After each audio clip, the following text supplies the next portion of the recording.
Oui, Seigneur, tu es le seul vrai Dieu. Et l'éternité, Seigneur, le confirme, car tu as ni commencement ni fin. Tu es l'alpha et l'oméga.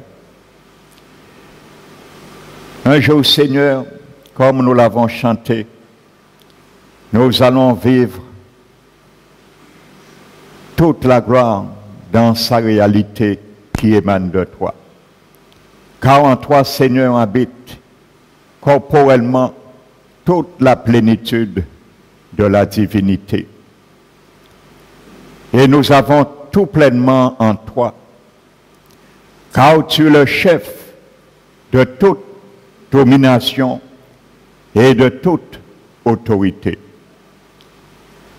Merci Seigneur, déjà dans ce siècle présent ici-bas, de partager cette domination et cette autorité que tu nous as fait grâce en ton nom, t'élever ta seigneurie sur chaque situation, mon Dieu, sur nos vies.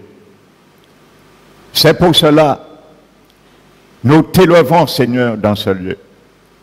Nous t'exaltons, Seigneur, dans ce lieu. Merci encore pour ta sainte présence dans nos cœurs.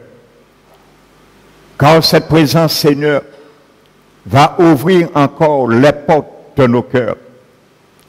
Car tu es là en esprit et tu veux souper avec chacun de nous, individuellement et collectivement, à travers, Seigneur, ton menu, ta parole qui sera délivrée ce matin et dont je suis l'instrument. Alors je me mêle sous tes mains puissantes, Seigneur, afin que ton onction puisse reposer sur moi. M'accorder, Seigneur, la sagesse, mon Dieu, pour communiquer, Seigneur, ta parole à chacun de nous ici présents. Béni sois-tu, élève ton nom dans ce lieu. Réjouis-toi ce matin, encore, Seigneur, au milieu de nous, dans la perspective de la conduite de ton Esprit Saint que tu as envoyé encore nous guider et nous éclairer ce matin dans ce lieu. Je prends autorité ce matin au nom de Jésus-Christ de Nazareth de lier et de chasser dans ce lieu, dans les vies, tout esprit de sommeil et tout esprit de distraction. Je vous chasse ce matin, loin de ce lieu, loin des vies, au nom de Jésus-Christ. Père, merci.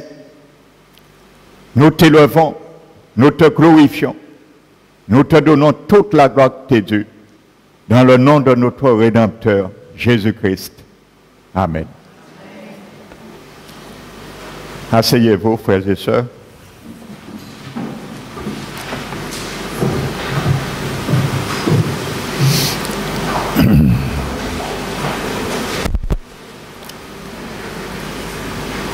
Soyez bénis ce matin. Je salue ceux et celles que je n'avais pas salués. Amen. Donc c'est un moment favorable ce matin. Alléluia. Y a-t-il des jeunes ce matin dans la salle? Faites-moi voir vos mains. Alléluia. Les jeunes, les enfants. Alléluia. Que Dieu vous bénisse ce matin. Car nous allons prendre la deuxième partie. Alléluia, de la sagesse de Dieu. Alléluia. Es-tu prêt ce matin? Alors dispose-toi. Alléluia. Et dimanche prochain, si tu l'as oublié aujourd'hui, ne l'oublie pas dimanche prochain. Viens avec ta Bible. Alléluia. Amen. Donc si tu sais lire, viens avec ta Bible. Alléluia. Donc cet enseignement également, bien sûr, et pour nous aussi, parents, pour les adultes. Alléluia. Car la parole de Dieu n'a pas d'âge. Elle est éternelle. Toutes ces paroles, la Bible dit, elles sont toutes pures, éprouvées sur cette terre comme l'argent au creuset et 7 fois épuré. Alléluia. Qui dit mieux? 7 fois épuré. Alléluia. Et c'est pour cela la Bible dit que la parole de Dieu a été éprouvée.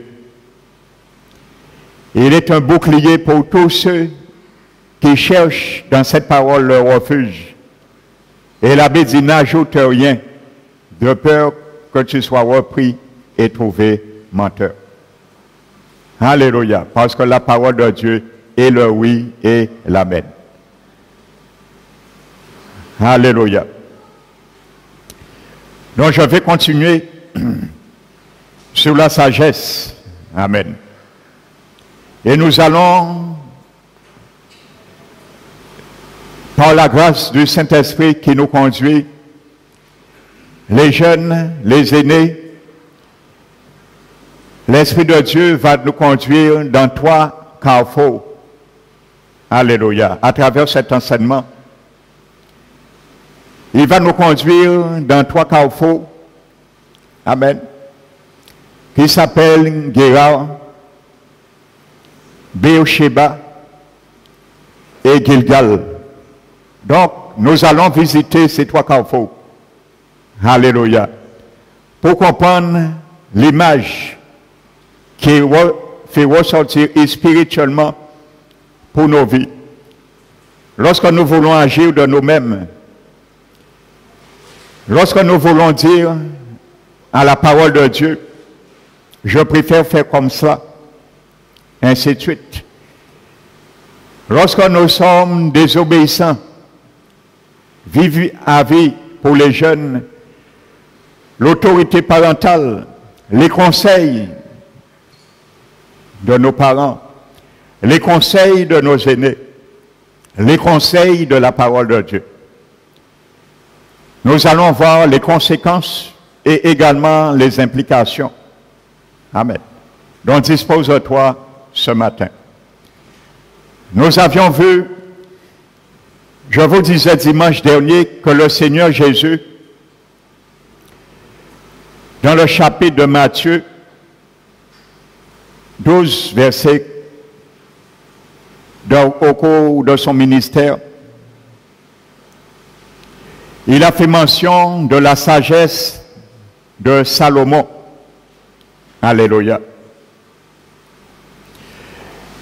Nous allons prendre, frères et sœurs, un exemple dans la Bible pour bien montrer qu'est-ce que le Seigneur Jésus entendait par la sagesse que Dieu avait donnée à Salomon. Et c'est cette sagesse que Dieu veut te donner, enfant, jeune de cette génération, et également à nous, les parents. Donc nous avons vu la sagesse qui vient de Dieu, c'est une capacité, on dirait même un don surnaturel que Dieu confère à l'homme qui lui demande bien sûr, parce que la Bible nous dit de demander, Dieu donne simplement, sans reproche. Alléluia. Et il ne va jamais te faire de reproche. Tu peux lui demander la quantité de fois que tu veux, la dimension de la sagesse, il ne te fera jamais de reproche. Et moi, je t'invite encore plus que jamais à demander à l'Éternel cette sagesse. Comme je le disais dimanche, moi personnellement, je ne cesse de demander chaque jour à l'Éternel la sagesse. Parce que j'ai bien compris qu'est-ce que la sagesse de Dieu. Vous savez, c'est un don surnaturel que Dieu confère qui nous permet de répondre, d'agir dans des circonstances bien précises et bien atténuantes. Que notre intelligence purement humaine ou notre sagesse purement humaine ne pourrait répondre favorablement. À chaque invitation, des circonstances que Dieu permet dans nos vies, permettra où nous nous présentons nous-mêmes, les circonstances permettent également dans nos vies. Nous allons prendre un exemple parmi tant d'autres pour bien comprendre ce fait. Que Jésus a parlé de la sagesse qui était en Salomon, dont il savait de quoi qu'il parlait, le Seigneur Jésus. Parce qu'il savait lui-même, c'est lui qui a donné, qui a attribué cette sagesse à Salomon, parce que Jésus a préexisté. Il était la parole. C'est lui qui s'est révélé à Adam et Ève, c'est lui qui s'est révélé à Abraham, à Jacob, Isaac, à tous les patriarches que nous connaissons. Amen. Donc nous allons prendre la parole de Dieu dans le livre de 1 Roi. Amen.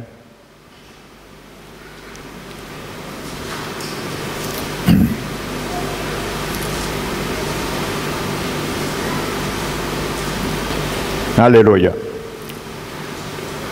1 Roi chapitre 3. Tu vas comprendre comment la sagesse de Dieu éveille. Nous avons vu dimanche que la sagesse et l'intelligence sont vraiment un couple. Quand la Bible parle de sagesse, bien souvent il parle d'intelligence. Parce que c'est la sagesse de Dieu qui éveille ton intelligence. Pour comprendre ce que Dieu veut te donner et que tu puisses agir en conséquence avec ton intelligence. C'est pour cela que la sagesse et l'intelligence sont vraiment unies. Alléluia. Nous allons prendre ce récit. Au verset 17, verset 16, la Bible nous dit: alors 2 femmes prostituées vinrent chez le roi Salomon et se présentèrent devant lui. Alléluia. L'une des femmes dit: pardon, mon Seigneur, moi et cette femme, nous demeurions dans la même maison, et j'ai accouché près d'elle dans la maison. 3 jours après, cette femme a aussi accouché. Nous habitions ensemble, aucun étranger n'était avec nous dans la maison. Il n'y avait que nous deux. Le fils de cette femme est mort pendant la nuit parce qu'elle s'était couchée sur lui. Bien sûr, ce n'est pas volontairement. Et c'est des choses qui sont déjà arrivées. Amen. Elle s'est levée au milieu de la nuit. Elle a pris mon fils à mes côtés, tandis que ta servante dormait, et elle l'a couché dans son sein. Et son fils qui était mort, elle l'a couché dans mon sein. Le matin, je me suis levé pour allaiter mon fils, et voici, il était mort. Je l'ai regardé attentivement le matin, et voici, ce n'était pas mon fils que j'avais enfanté. Alléluia. Donc l'autre femme dit: au contraire, c'est mon fils qui est vivant. Et c'est ton fils qui est mort. Mais la première répliqua: nullement, c'est ton fils qui est mort, et c'est mon fils qui est vivant. C'est ainsi qu'elle parlait devant le roi. Alléluia. Le roi dit: l'une dit: c'est mon fils qui est vivant, et c'est ton fils qui est mort. Et l'autre dit: nullement, c'est ton fils qui est mort, et c'est mon fils qui est vivant.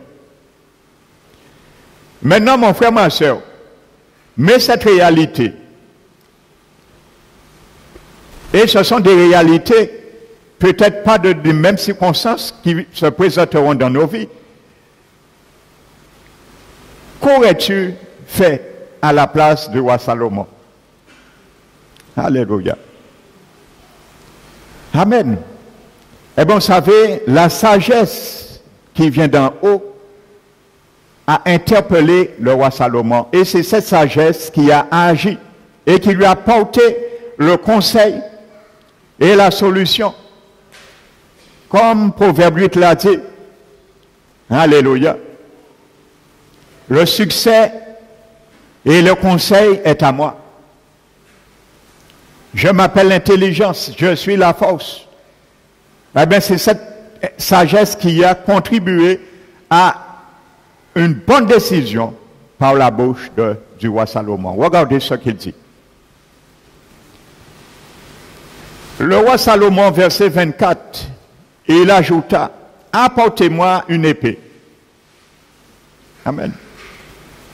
Est-ce que tu as eu cette disposition dans tes pensées pour agir de la sorte?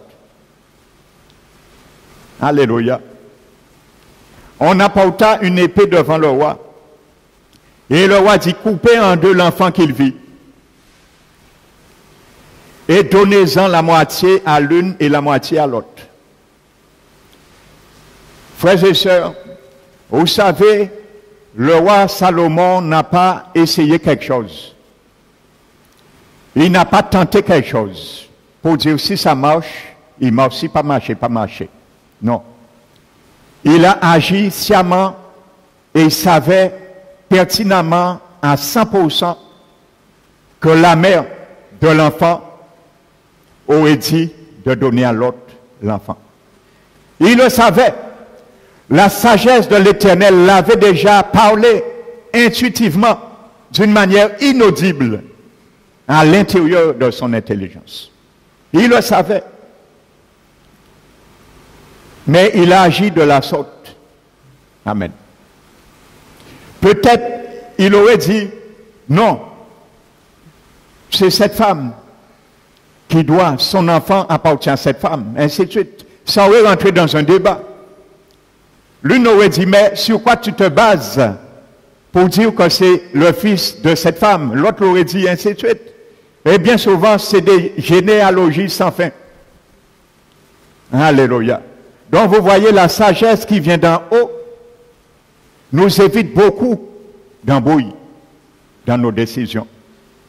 Parce que la bonne que Dieu a choisie vient d'en haut.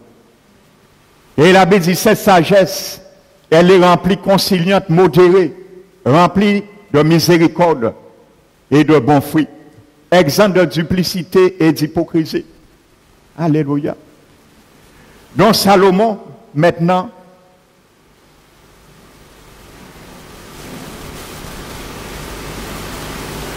le verset, je disais le verset 26. Alors la femme dit, le fils était vivant, sentit de ses entrailles s'émouvoir pour son fils, ce qui est normal. Alléluia. Parce que la sagesse de Dieu a enseigné Salomon ce principe. Il le savait qu'il y avait l'entraille de la mère qui va être ébranlée. Et il va dire de donner à l'autre, l'enfant. Alléluia. Il le savait. Parce que c'est la sagesse. Je vous disais qu'il y a un code génétique qui est imprimé dans la sagesse de Dieu, qu'on ne le voit pas. C'est une enveloppe invisible, transparente, mais elle agit comme une semence. Alléluia. La semence est codifiée dans la sagesse qui vient de Dieu. Et c'est ce qui a été fait. Elle dit, donnez-lui l'enfant qu'il vit et ne le faites point mourir. Mais l'autre dit, il ne sera ni à moi ni à toi, coupez-le. Alléluia. Parce que d'autres savent que sur le fait accompli, et que couillon est voilà, mais ils savent après, ils ont défini qu'à partir de Timonaï. Alléluia. Alors, il y a un point, il a dit, non, nous allons couper même, la moitié et l'autre là, la moitié. Alléluia. Eh bien, regardez par la sagesse du roi. Verset 27, et le roi prenant la parole, dit, donnez à la première l'enfant qui vit, et ne le faites point mourir, c'est elle qui est sa mère. Alléluia. Jeunesse, la sagesse de Dieu, en agissant en toi, te fait comprendre bien souvent, tu n'as pas besoin à chercher des complications ailleurs. Alléluia. Bien souvent. Comme je disais, quand tu es à l'école ou autre, et vous avez vu maintenant, nous l'avons prié sur cela vendredi, sur le jeu des démons maintenant, qui prennent dans les établissements scolaires. Vendredi, nous allons prier pour cela, pour que Dieu puisse chasser cet esprit en Guadeloupe. Ça a été l'objet de notre prière vendredi. Amen. Mon beau-frère a dit, il est major des pompiers, il a l'occasion d'avoir ça, il a dit vraiment qu'il y a de quoi à troubler en voyant ça, parce qu'il a eu à avoir affaire à des jeunes aussi. Et il disait, le père d'un enfant témoignait que son fils a refusé de faire ce jeu, on l'a forcé à faire ce jeu, et il est rentré dedans. Alors vous voyez, il ne voulait pas, on l'a forcé, mais ça n'a pas empêché des démons-là d'agir en conséquence. Alors il n'y a pas d'excuse devant Dieu. Alléluia. Quand Dieu te dit non, c'est non. Oui, c'est oui. La sagesse de Dieu, c'est oui et amen. Alléluia. Regardez au verset 28. Tout Israël a appris le jugement que le roi avait prononcé. Et l'on craignit le roi, car on vit que la sagesse de Dieu était en lui pour le diriger dans ses jugements. Qu'est-ce qui était dans le roi Salomon? Qu'est-ce qui lui a donné cette solution? La sagesse de Dieu qui était en lui. Amen. Donc la sagesse de Dieu, la Bible dit, elle est partout, elle crie dans tous les recoins. Il suffit de l'appeler, comme dit le Proverbe 2. Alléluia. Appelle la sagesse. Élève la voix vers l'intelligence. Il est là pour t'entendre et agir en conséquence. Amen. Donc de ce fait, nous allons revenir à Ecclésiaste, le chapitre 4, que nous avions pris en préambule.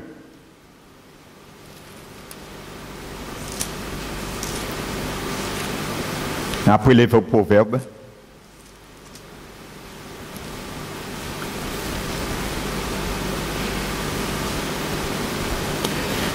Donc je vais continuer. La Bible dit, mieux vaut, verset 13, Ézéchiaste, chapitre 4. Mieux vaut un enfant pauvre et sage qu'un roi vieux et insensé qui ne sait plus écouter les avis. Amen. C'est pour cela que la Bible nous promet de porter encore du fruit dans notre vieillesse. Ça veut dire, même si tu vieillis, tu continues à porter du fruit dans ta vieillesse. Parce que tu avais porté dans ta jeunesse. Les fruits vont demeurer. Alléluia. Parce qu'en toi, à l'arbre de la sagesse, dont la sagesse n'a pas d'âge pour porter du fruit, dans ta vieillesse, quand même ta couronne sera blanche, tes cheveux, tu porteras encore la sagesse. Alléluia. Donc vous savez, comme dit le verset 12, la solidité d'une corde à 3 brins, et j'expliquais pour ceux qui n'étaient pas là dimanche, le premier brin c'est le père, le deuxième brin c'est la mère, et le troisième brin c'est l'enfant ou les enfants qui viennent se nouer. Alléluia. Et la Bible dit, la corde à 3 brins ne seront pas facilement. Alléluia. Et c'est ce qu'aujourd'hui le diable essaie le plus de faire. C'est de rompre ces 3 brins. Qu'est-ce qu'il fait? Il attaque le plus faible dans cette corde qui est les enfants. Parce qu'en ayant les enfants, il peut attaquer la mère, le père et la famille. Alléluia. Alors ce matin, pour que vraiment l'unité règne dans chaque famille, Les jeunes, prenez égard à ce qui sera dit et qui sera encore dit ce matin vis-à-vis la parole et les promesses de Dieu. Dont la solidité d'une corde à 3 brins était proverbiale dans le monde antique. Alléluia. Donc ça fait partie, allusion à la famille, à ce miracle qu'est le 3e brin, l'enfant qui vient nouer les 2 premières de manière inextricable. Amen. Donc c'était proverbial dans le monde antique. Et c'est pour ça que l'Ecclésiaste a utilisé ce terme. Dans le verset que nous venons de lire, ça parle de la folie d'un roi qui ne sait plus écouter les conseils. Alléluia. Donc on prend, quand tu n'écoutes pas les conseils, tu n'es pas bien sûr un vieux roi ce matin, mais tu es un petit roi dans le royaume de Jésus-Christ. Nous sommes tous rois et princes, dans le royaume de Jésus. Parce qu'un jour, nous serons rois sur cette terre avec Jésus. C'est pour ça que la Bible appelle Jésus le roi des rois. Parce que nous serons rois sur la terre avec lui un jour. C'est nous qui allons enseigner la nation, les oracles, la parole de Dieu. C'est pour cela que Dieu veut nous qualifier aujourd'hui. Pendant les 1000 ans, nous n'allons pas jouer la harpe, comme on nous a fait comprendre en flottant dans les nuages, non. Nous allons apprendre toute la nation dans le monde entier, parce qu'après les 7 années de tribulation, il y aura des rescapés des 7 années de tribulation, parce que Dieu va juger la terre. C'est les fléaux et les plaies, les sauts que parle l'Apocalypse. Donc ça prophète. Tous les faux prophètes qui j'ai parlé de ça, c'était vraiment des faux prophètes ou prophétesses. Il y a beaucoup de faux prophétesses et de faux prophètes qui ont parlé déjà de cela. Ils ont déjà dit, ces fléaux ont déjà commencé. C'est d'actualité. Parce que le livre de l'Apocalypse, c'est chronologie particulièrement. Amen. Donc la plupart des choses, rien ne s'est encore fait. Tout se fera à partir de l'enlèvement de l'Église. Et les choses vont être comme par le livre de l'Apocalypse. Amen. Donc c'est une parenthèse que je fais. Donc les rescapés, c'est nous avec Jésus qui va les enseigner la sagesse de Dieu, l'obéissance à la parole. Donc c'est nous qui allons enseigner. Alléluia. Donc voici également ce qui t'attend, mon frère, ma soeur, les jeunes, pendant ton pèlerinage sur cette terre avec ton Seigneur, pour te préparer et te qualifier. Amen. Donc tu vas voir, la Bible dit, dans le verset 13, mieux vaut un enfant pauvre et sage qu'un roi vieux et insensé qui ne sait plus écouter les avis. Amen. Donc tu vas voir les conséquences quand on n'écoute pas les conseils. Les conseils de Dieu, les conseils des parents, les conséquences, bien sûr. Amen. Parce que le Proverbe, chapitre 11, vous savez, le livre des Proverbes, c'est un livre qui est rempli de sagesse. C'est le livre de la sagesse d'ailleurs. Le Proverbe 11, verset 14, a bien précisé que quand la prudence fait défaut, le peuple tombe. Alléluia. Quand tu ne fais pas prudence à ce que la parole de Dieu, tes conseils de tes parents, la Bible dit quand la prudence fait défaut, le peuple tombe. Et il n'y a pas d'autre moyen. Et la Bible dit c'est dans un grand nombre de conseillers que vient le salut. Alléluia. Donc, jeune enfant, quand tu refuses d'écouter les conseils de tes parents, les conseils de la parole de Dieu, tu chemines vers la chute. Alléluia. C'est ce que dit la Bible. Et c'est pour cela le proverbe parle de ce roi vieux et insensé, qui ne tient plus compte des conseils. Alléluia. Des avis. Bien souvent, nous ne prenons pas part des avis, aucun compte des avis des parents, nous tenons compte des avis des camarades de classe. Alléluia. Ou autres, ou de ce monde, ou la constitution de ce monde. Alléluia. Vous savez, un royaume est fait de 3 choses, d'un roi. Alléluia. Ou un président, peu importe, la dynastie, ainsi de suite. 2 sujets sur lesquels il règne, et par une constitution par laquelle ce roi règne sur ces sujets. Et il y a la constitution française qui est régie par des lois et que nous sommes Européens, citoyens français, nous sommes, comment dirais-je, contraints à cette constitution. Mais malheureusement, il y a des lois dans cette constitution qui est d'avis contraire à la parole de Dieu. Est-ce que nous sommes quand même obligés de les suivre? Non, nous avons un choix à refuser. Même si c'est la loi des hommes. Et il ne faut pas nous dire oui, mais c'est les présidents, le gouvernement.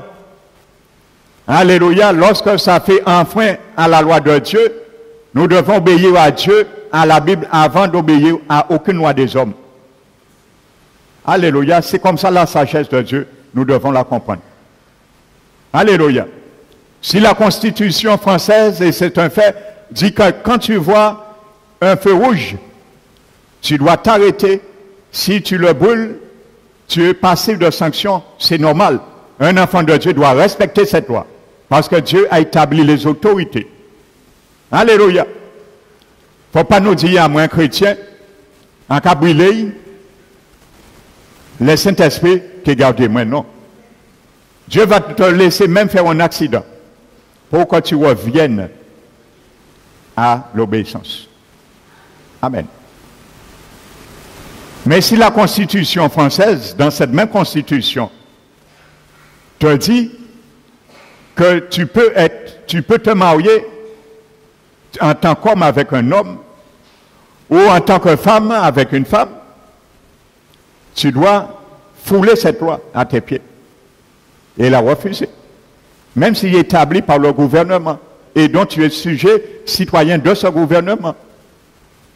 Alléluia.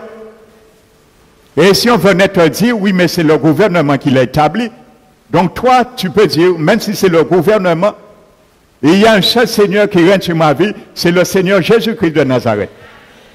Alléluia.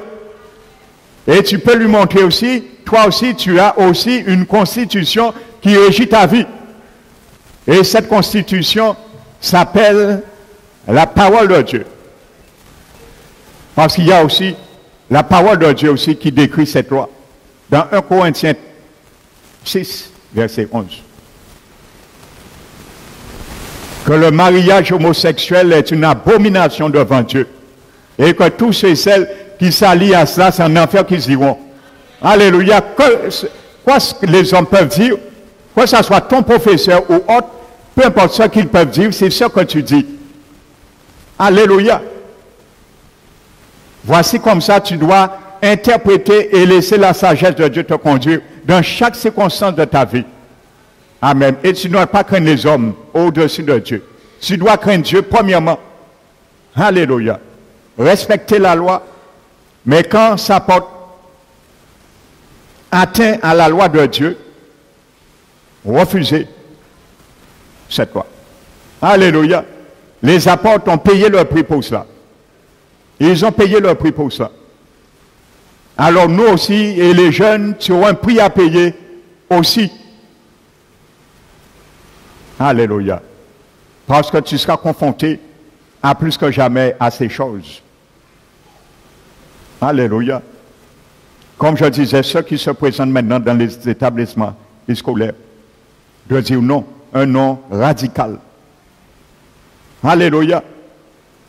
Même si tu as des vieilles notes, ça ne fait rien. Parce que c'est ça, on dit, ou pas ni belle note. Si vous faites ça, interrogez des démons là, ou ni belle note. Et qu'il y a une belle note pour y en a fait, oui. Et qu'il y a une belle note parce que les belles notes là, ils rentrent encore. Alléluia. Vous savez ça, je ne sais pas, les démons restent à distance. Ils rentrent dans ton corps et dans ton âme. Et après, il te suit. Et il est Seigneur, maître sur ta vie. Il gouverne et dirige ta vie. Alléluia. Donc ça, je n'ai pas anodin. Il ne faut pas penser à anodin comme si c'est un jeu. Hein? Amen. Parce que le diable, ça y va, dans les derniers temps, c'est briser troisième brin là, en les cordes là. Puis détruire la famille là, et dissocier les trois brins, en les cordes là, comme Paul et Ecclésiaste 4. Amen. Les apôtres ont pris leur prix, ils ont payé leur prix devant le gouvernement romain. Et ils disaient, jugez vous-même. Ça, c'est la sagesse. Dieu avait dit que l'Esprit de Dieu lui donnait la sagesse. Nous avons vu des exemples dimanche dernier. Étienne, on était étonnés de la sagesse qui était dans cet homme. Alléluia. Parce que Pierre, devant le Sanhédrin, disait, jugez vous-même devant Dieu. Si les juges obéissent aux hommes plutôt qu'à Dieu. Jugez vous-même. Alléluia. Jugez autres-mêmes, coupez courant nous, faites ça nous voulez. Mais ils ont péché empêché nous de glorifier Jésus est le Seigneur. Faites ça, vous. Si votre loi vous dit, il faut nous mettre au bûcher, faites ce que vous voulez. Si c'est ce que votre loi dit, je suis prêt à l'accepter. Si votre loi dit que celui qui confesse Jésus, c'est guillotine, faites ce que votre loi vous dit. Mais jugez vous-même devant Dieu. Alléluia. S'il faut obéir à vous ou à Dieu. Parce qu'elles ont tué nous, mais la seconde suivante, nous qui à la présence du Seigneur. Alléluia. Vous allez nous tuer, vous allez nous décapiter, mais vous allez activer notre promotion. La mort pour un chrétien n'est qu'activer sa promotion devant le Seigneur. Fais y aller avant le moment. Alléluia. Pour ceux qui meurent en martyr. Alléluia. J'avais vu un film que notre pasteur avait projeté. C'était une ville qui était ensorcelée. La sorcellerie dans cette ville avait vraiment une ampleur. Il y avait la violence, il y avait la drogue, il y avait la prostitution, il y avait la sécheresse. Rien ne poussait. Pourquoi? Il y avait une sorcière qui est installée dans cette ville. Et tout le monde était payé. Une sorcière. Les policiers ne savaient quoi faire. Et il y avait des dizaines de prisons dans cette ville. Dieu a suscité un pasteur d'aller dans cette ville. Alléluia. Et quand il est venu, il y avait 2 ou 3 chrétiens, il n'y avait pas beaucoup. Il les a réunis. Ils se sont mis quelques jours en jeûne. Et ils ont défié le royaume des ténèbres. Ils ont démontré que Dieu est plus grand que le royaume des ténèbres. Eh bien, vous savez, ils ont ramené un réveil. Mais le pasteur a perdu sa vie pour cela. Parce que la sorcière a suscité qu'on le tue. On l'a tué avec plusieurs balles. Il est exposé comme un martyr. Mais par sa vie, ils ont dit à cette sorcière, il y a 2 choses maintenant. Soit tu quittes ce lieu, ou tu te convertis. Alléluia. Cette sorcière s'est convertie. La végétation, frères et sœurs, il y avait des carottes, des concombres, cette grosseur qu'on n'a jamais vue au monde. Les prisons ont devenu des cellules d'église. Les policiers se sont convertis, frères et sœurs. Il y a un renversement qui avait été fait. Alléluia. Pourquoi? Parce qu'ils ont payé le prix. Alléluia. Voici ce que Dieu demande. Parfois, il faut payer un prix. Quand c'est nécessaire, il faut payer le prix. Amen. C'est la sagesse de Dieu qui permettra de faire la différence. Quand la prudence fait défaut, le peuple tombe. Et il n'y a pas d'autre moyen. Alléluia. Et il y a beaucoup de jeunes qui se sont détournés des conseils qu'ils ont appris depuis la base dans l'église, parce que leurs parents étaient chrétiens. Et après, ils se sont détournés. Eh bien, c'est de la chute. C'est pour cela la Bible dit, enfant, la Bible dit, instruisez vos enfants depuis son jeune âge, quand il sera grand, il ne se détournera point. Eh bien, tous ceux et celles qui ont été instruits, ils se sont détournés. Eh bien, c'est la chute. Et il faut revenir à la base.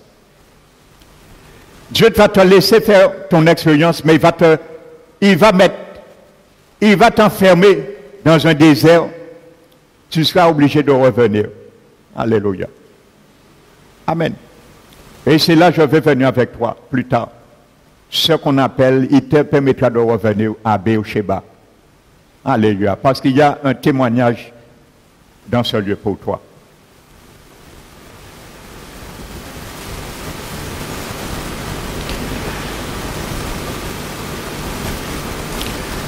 Le proverbe 15 nous dit également,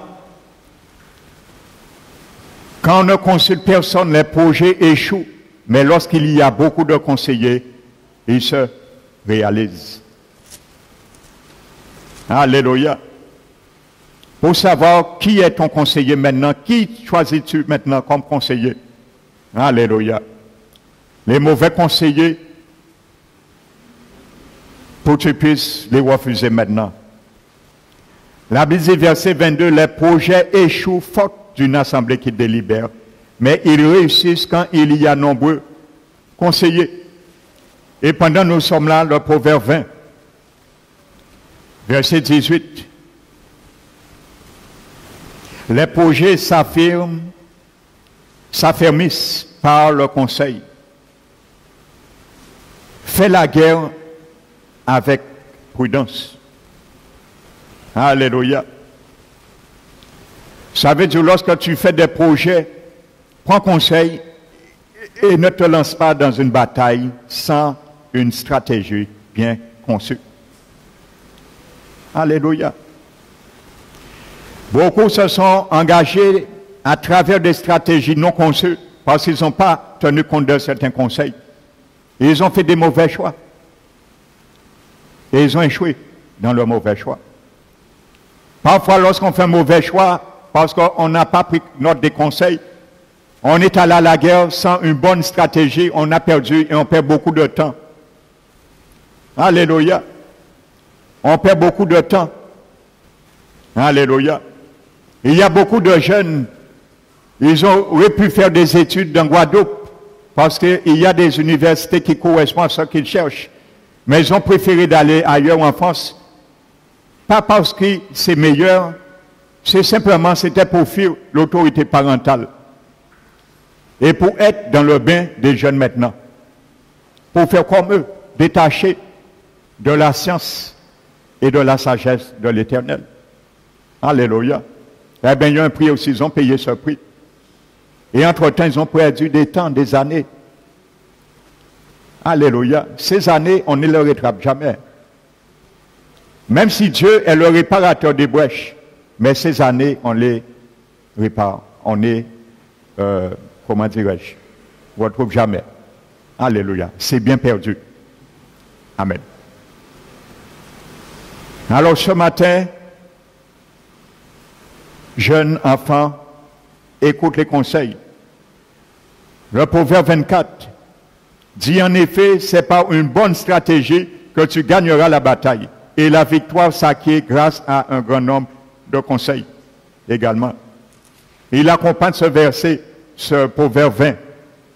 Alléluia, proverbe 24. Verset 6, quand tu feras la guerre avec prudence, et le salut est dans le grand nombre de conseillers. Alléluia. Donc, c'est les mêmes réalités.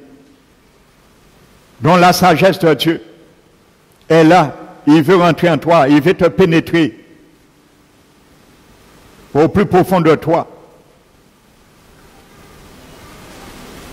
Amen.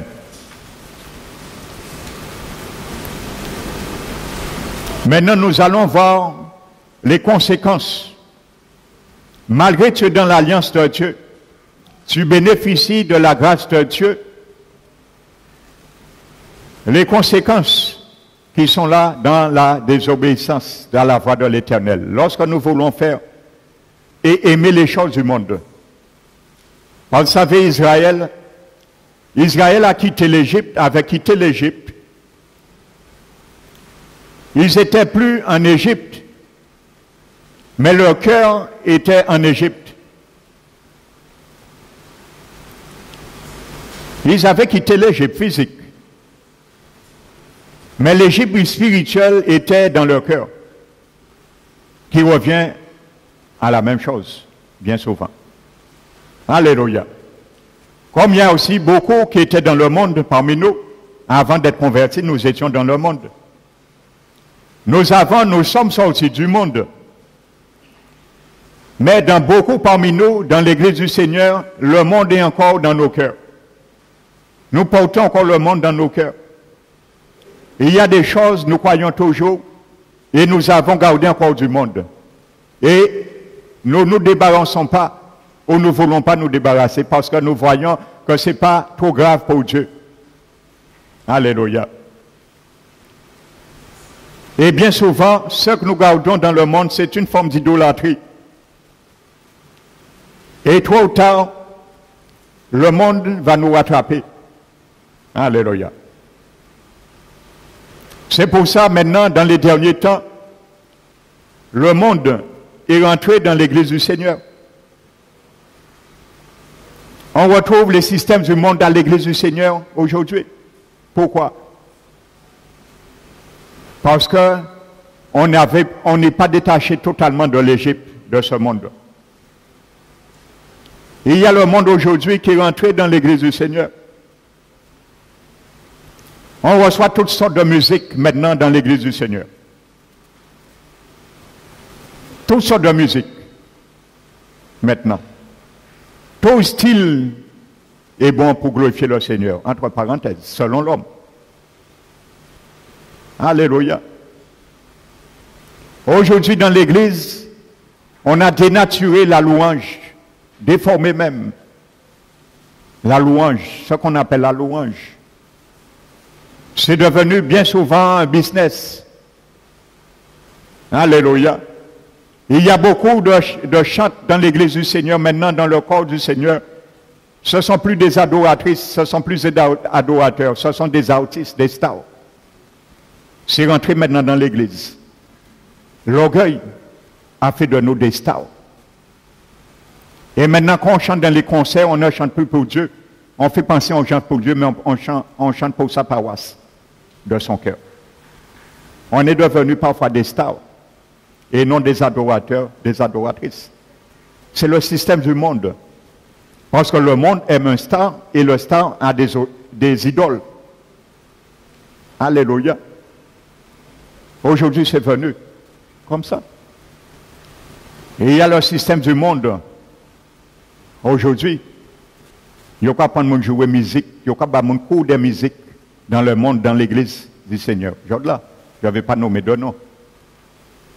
Alléluia. Et je pense que vous-même avez déjà entendu ça et vu ça. Alléluia. On permet tout le monde d'aller se présenter comme le monde dans des concours publics, sur les podiums. Non, il n'y a rien dans ça. Il n'y a rien dans ça. Il n'y a aucun danger devant Dieu. Mais nous sommes dans le monde, ça. Quel témoignage! Est-ce que c'est la sagesse de Dieu qui nous motive dans ces choses-là? Non, je ne crois pas. Ça, c'est la sagesse du monde. Alléluia. Et c'est pour cela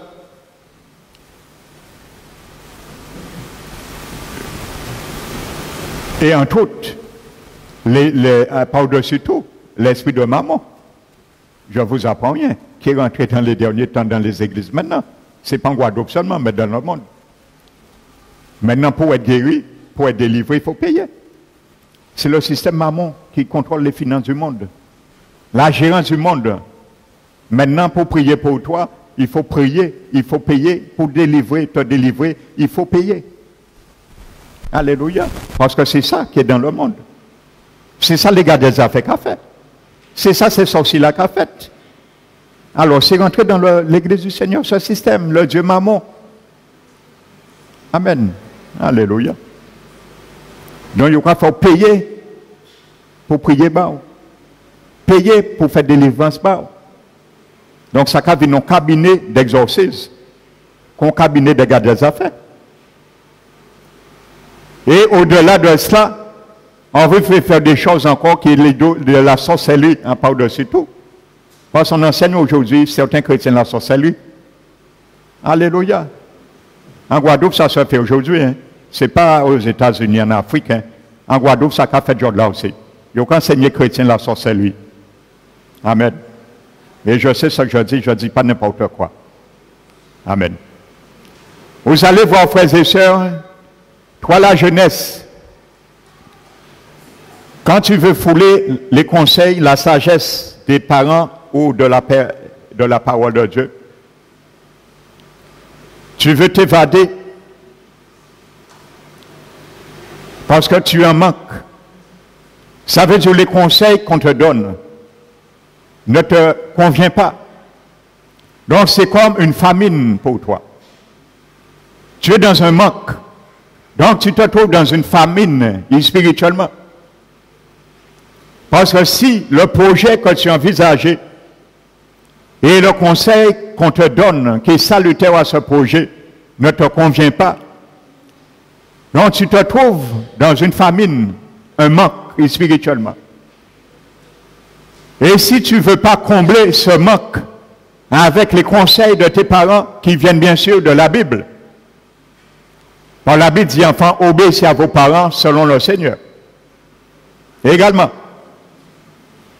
ça veut dire si tu es adolescente,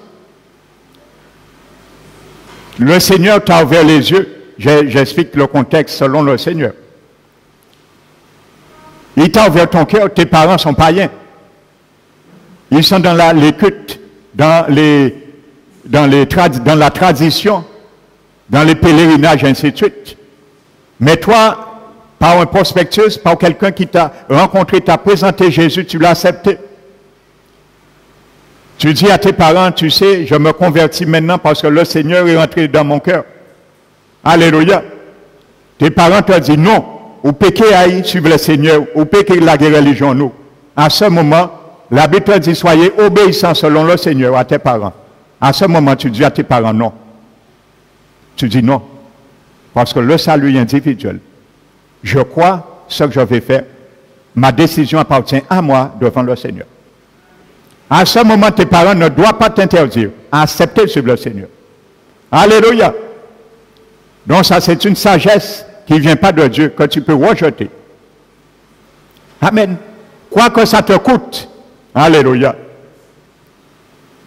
Il y a que du pasteur Manuel qui a mené votre nom.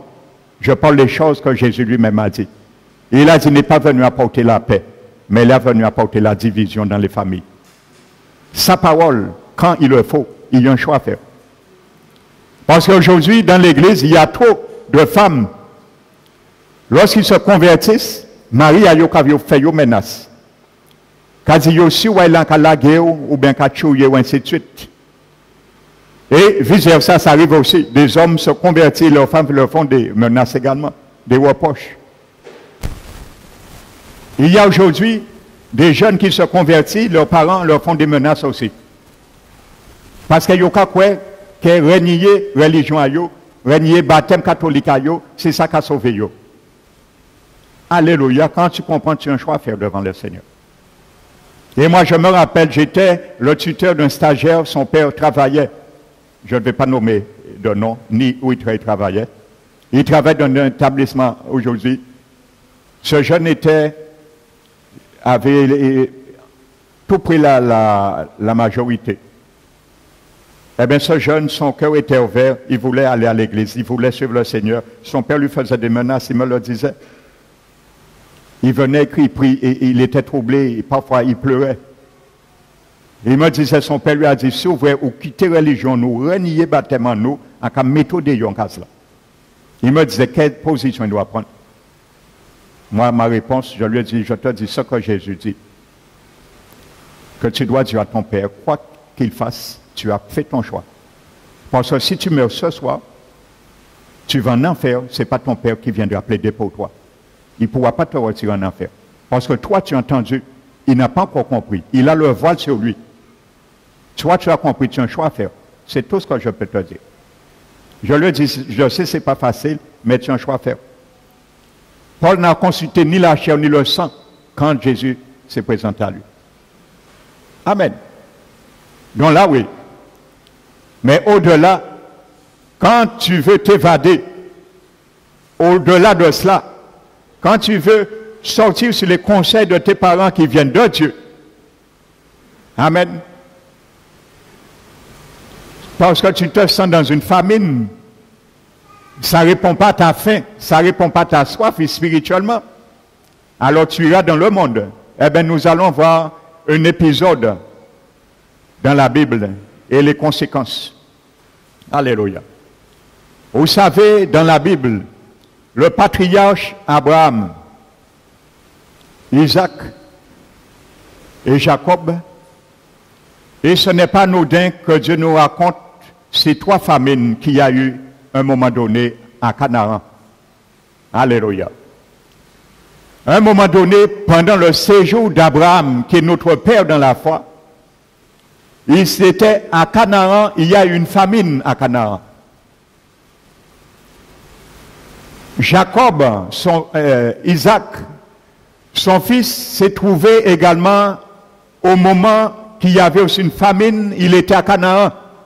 La promesse, la terre promise, la promesse, ils étaient là. Il y a eu une famine à un moment donné.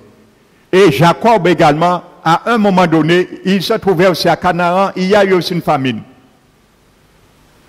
Donc ce n'est pas pour rien que Dieu relate ces choses, pour nous prendre conscience. Qu'est-ce qu'ils ont fait?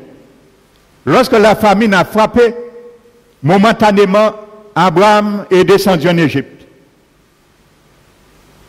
Et il est descendu en Égypte.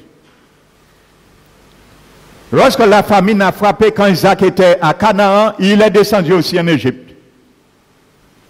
Et quand la famine a frappé aussi, Jacob était à Canaan, il est aussi descendu en Égypte. Alléluia. Dieu nous montre par là, même si tu es dans l'alliance, même si jeune enfant, tu es sous la tutelle de la grâce de tes parents qui sont sous tes alliances, même si tu n'as pas encore accepté le Seigneur, car la parole de Dieu nous dit que par la sanctification que Dieu met sur nos parents, nos enfants sont sanctifiés. Ça ne veut pas dire que les enfants sont sauvés. Hein. Alléluia. Quand la Bible dit que nos enfants sont sanctifiés par la sanctification qui demeure sur nos parents, ça veut dire que Dieu a un regard favorable sur nos enfants. Et jusqu'au jour que l'Esprit va les conduire un jour à accepter le Seigneur pour qu'ils soient sauvés. Parce qu'il répand la faveur sur nos enfants et aussi sur nos parents et sur nos enfants. Mais les enfants un jour ont un choix à faire. Mais ça veut dire à partir du moment où un parent ou les parents sont déjà sous la seigneurie de Jésus, ils bénéficient de l'alliance. Les enfants aussi bénéficient en quelque sorte indirectement de l'alliance aussi et des bienfaits. C'est ça que ça veut dire. Ils sont sanctifiés. Ça veut dire le mot sanctifié, mis à part pour Dieu. Aussi, Dieu les voit aussi mis à part comme ils voient les parents qui sont sous l'alliance. Amen. C'est la même chose. La Bible dit, si un conjoint vient au Seigneur, il y a un couple qui vient au Seigneur, un couple inconverti, le jour où le mari ou la femme se convertit, même si l'autre n'est pas encore converti, Dieu ne dit pas de divorcer. Amen. C'est l'erreur que beaucoup de pasteurs ont fait. Et il y a des couples qui étaient païens, ils sont venus au Seigneur, un des conjoints s'est converti, des pasteurs disent divorcer. À part ça, la Bible a dit, ouais. La Bible a dit, que quand tu viens au Seigneur, s'il y a un des deux conjoints qui se convertit, si les deux se convertissent en même temps, c'est encore mieux. Mais quand il y a un qui se convertit, la Bible dit par rapport à la conversion de l'un, la sanctification qui demeure sur le mari ou la femme convertie, le mari ou la femme non convertie bénéficie de cette sanctification. Mais ça ne veut pas dire qu'il est sauvé ou qu'elle est sauvée, non convertie. Non. Le mari ou la femme a un choix à faire. Mais il bénéficie de la sanctification, de la mise à part pour Dieu aussi. Dieu a un regard favorable sur lui ou sur elle, malgré qu'il n'est pas ou qu'elle n'est pas encore convertie. Mais ça ne veut pas dire qu'il doit demeurer inconverti et qu'il gagne parce que madame ou mari est converti. Non. Alléluia. Il faut bien comprendre ce que la Bible dit et la sagesse de la parole de Dieu. Alléluia. Donc c'est pour cela la Bible dit que si se convertit ou se inconvertit, à un moment donné, il dit en imam à présent, et religion à là, moins en capacité en case là. À ce moment, la Bible donne la réponse aussi. Et il dit, si l'inconverti veut s'en aller, qui s'en aille? Si l'inconverti doit partir, qui s'en aille? Alléluia. C'est ce qu'on dit la Bible. Mais il n'a pas dit converti la partie. Et c'est l'inverse des pasteurs qui a mal enseigné certains chrétiens et qui a mené des ordres dans le foyer. Alléluia. Donc c'est ce qu'on dit la Bible. Donc je fais, c'est une parenthèse. Donc la Bible dit que vous allez voir, ils sont partis en Égypte. L'Égypte c'est le monde. Alléluia. Et bien souvent c'est nous. C'est comme ça nous raisonnons. Il y a une famine spirituelle momentanée dans nos vies. Pendant notre pèlerinage terrestre, nous quand on dit nous quand voir les principes du monde, nous quand trouver conseil dans le monde, nous quand trouver refuge dans le monde. Et bien souvent c'est frais en nous comprenons, bien souvent. Et nous quand on revient vers l'âme, bien souvent. Quand on revient vers l'âme, c'est ce que Dieu veut. Alléluia. Mais il y a ceux qui ne reviennent jamais avec l'âme. Ils s'endurcissent dans le monde. Alléluia.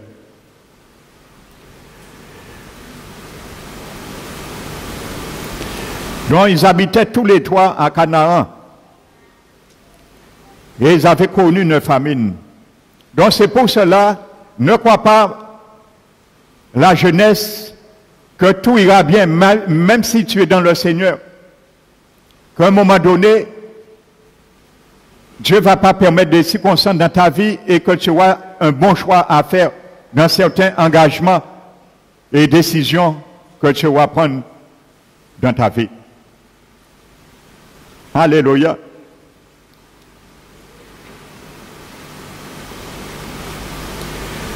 Mais nous allons nous arrêter sur Isaac.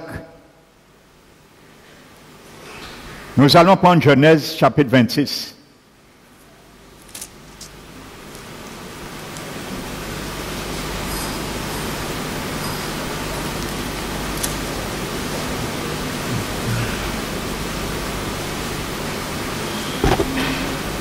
Alléluia.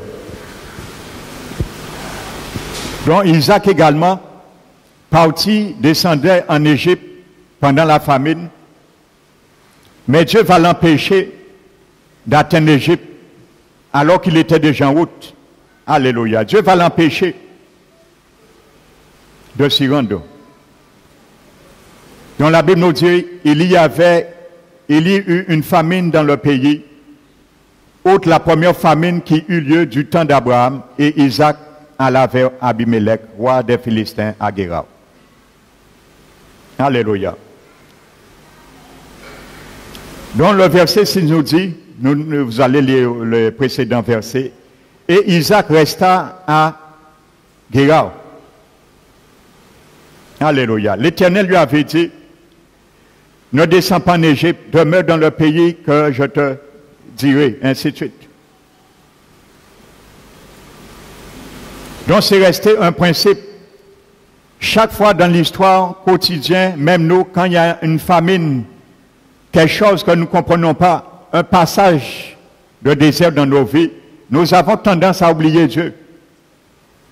Nous avons tendance à dire, Dieu n'est pas là dans ma situation. Mais il faut savoir, même si le Seigneur garde le silence, il agit.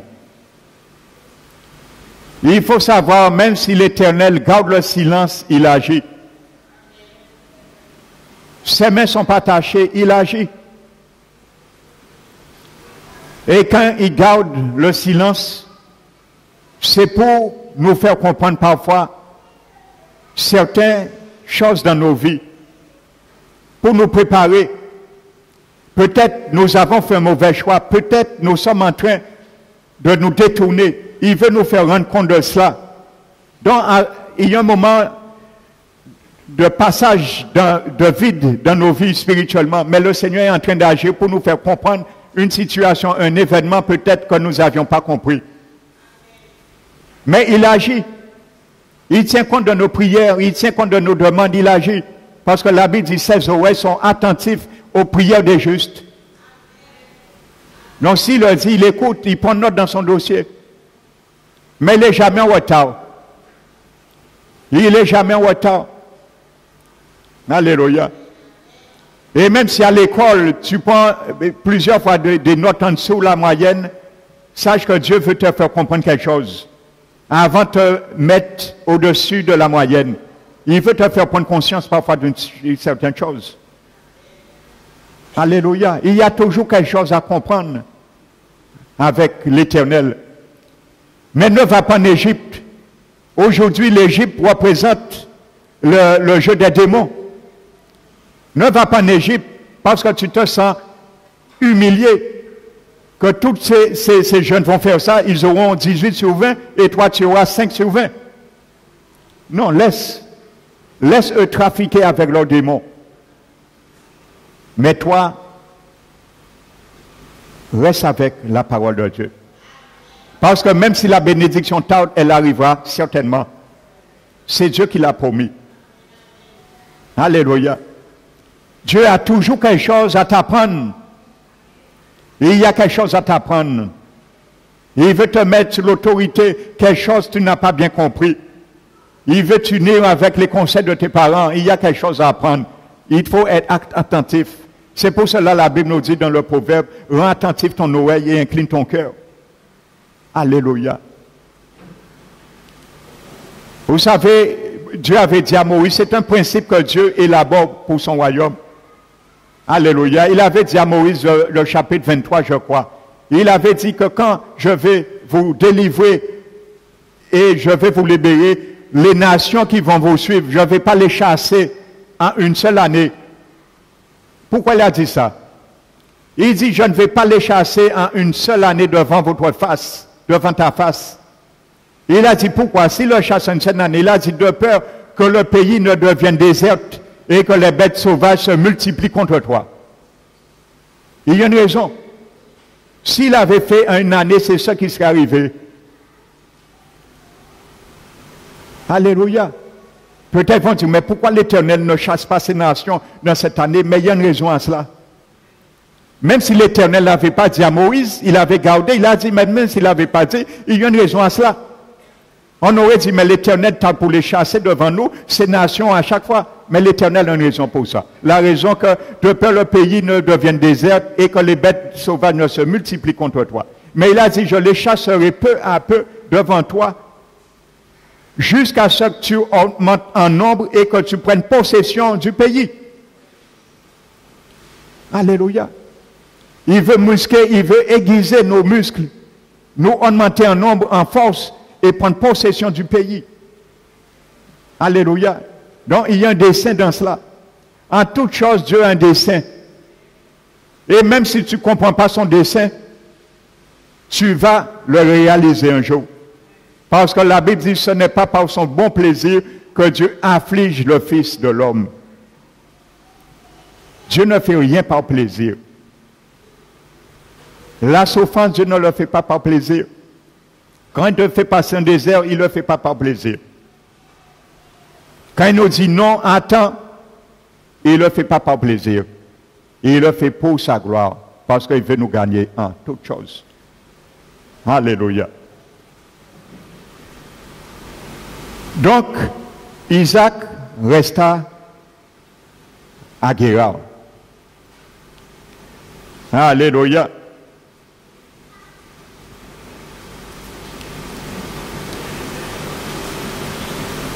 Donc, tu sais en hébreu, Guérard, qu'est-ce que ça veut dire? Qui peut me dire? Le mot Guérard en hébreu, qu'est-ce que ça veut dire? Alléluia. Cercle. Alléluia. Alléluia. Et je te donne rendez-vous dimanche, les jeunes également, pour entendre la suite. Quand tu as Guérard, ce qui t'arrive. Guérard en hébreu veut dire cercle.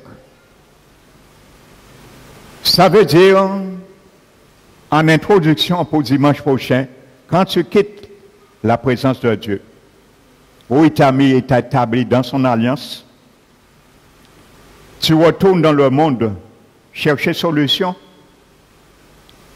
Tu te trouves à un moment donné dans ta vie en train de tourner en rond comme un cercle dans le désert de ton âme. Tu es dans un moment, dans une situation, dans un impasse. Tu n'es plus à Canaan, mais tu n'es pas en Égypte, dans le monde tout à fait non plus. Tu n'es pas tout à fait dans la volonté de Dieu, mais tu n'es pas tout à fait dans le monde à 100%. Tu te trouves entre les deux et c'est là que tu vas errer et tu auras le galère maintenant, va rentrer dans ta vie. Alors je t'invite à comprendre ceci dimanche prochain. Alléluia, à Guérard. Et bien souvent, dans notre rébellion, le Seigneur nous a amené là.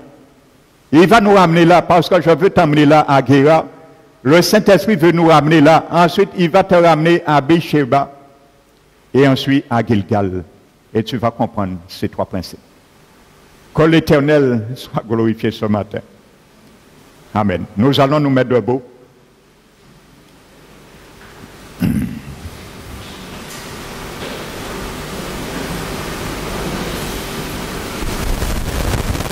Mettons-nous debout, fermons nos yeux.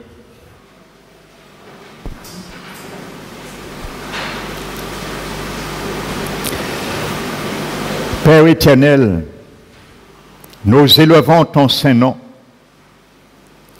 pour ta présence, Seigneur, dans ta parole. Je crois, Seigneur, que tu nous as ramenés à comprendre un fait établi dans tes projets que tu as pour chacun de nous, Seigneur. Autant pour nos jeunes, nos enfants, que nos parents. Nous voulons, Seigneur, contribuer à tout bénéfice qui ressort, Père, dans ta parole. Car tes principes sont salutaires. Seigneur, tu veux nous ramener sur un terrain favorable.